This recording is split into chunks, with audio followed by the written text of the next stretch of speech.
அவர் என்னை கட்டிப்பிடித்து தழுவி, ஒரு இளைஞராக இருக்கிற நீங்கள் இந்த பணிகளை ஆற்றியிருக்கிறீர்கள், நான் பாராட்டுகிறேன் என்று பாராட்டினார். அப்போதெல்லாம் எதிர்க்கட்சியை சார்ந்தவர் சொன்னார்கள், இந்த கட்சி 100 நாட்கள் கூட நடக்காது, 100 நாட்களிலே 100 நாள் படம் என்று சொல்வார்களே, அதை போல மறைந்துவிடும் என்று சொன்னார்.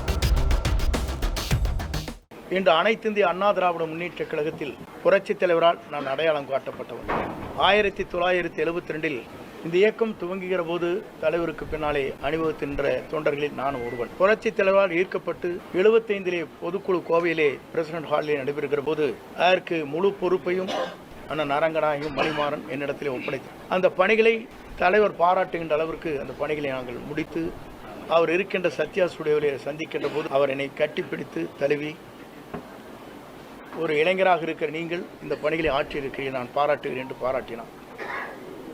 அப்போதெல்லாம் எதிர்க்கட்சியை சார்ந்தவர் சொன்னார்கள், இந்த கட்சி 100 நாட்கள் கூட நடக்காது, 100 நாட்களிலே 100 நாள் படம் என்று சொல்வார்களே, அதை போல மறைந்துவிடும் என்று சொன்னார். ஆனால் பேரறிஞர் அண்ணா அவர்களால் பாராட்டப்பட்டவர் புரட்சித் தலைவர். அண்ணா அவர் சொல்கிற போது, இந்த இயக்கம் இன்றைக்கு வெற்றி பெற்று இருக்கிறது, என்னை நீங்கள் காண வந்திருக்கிறீர்கள் நான் முதலமைச்சர் என்ற முறையில் என்று சொல்லி, என்னை வெற்றி வைத்தவர் குண்டடி விட்டு கிடக்கிறார், அவரை பார்த்து விட்டு வாருங்கள் என்று அண்ணாவால் அடையாளம் காட்டப்பட்டுள்ள பாராட்டுதலை பெற்றவர் புரட்சித் தலைவர்.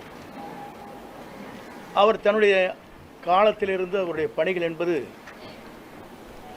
3 முறை தமிழ்நாட்டில் முதலமைச்சராக அருகிலே அமர்ந்தார்.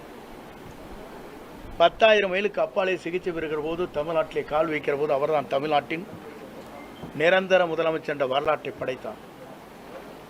அந்த தலைவர் மறைந்ததற்கு பிறகு இயக்கம் 2 கூறுகளாக போகிற போதுதான் 1987 புரட்சித் தலைவர் அம்மாவுடைய வழியிலே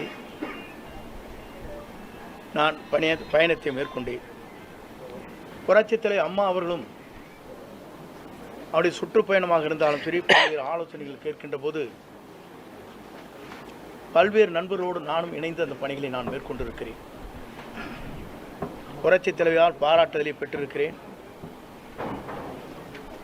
எம்மையுமே தன்னுடைய தலையிலே விழுகிறதென்றாலும் கூட சறுக்காமல் வழுக்காமல் இந்த இயக்கத்திற்காகவும் எனக்காகவும் தன்னை அர்ப்பணித்தவர் என்று ஒரு பெரிய கேசட்டை உங்களுக்கு தெரியும்.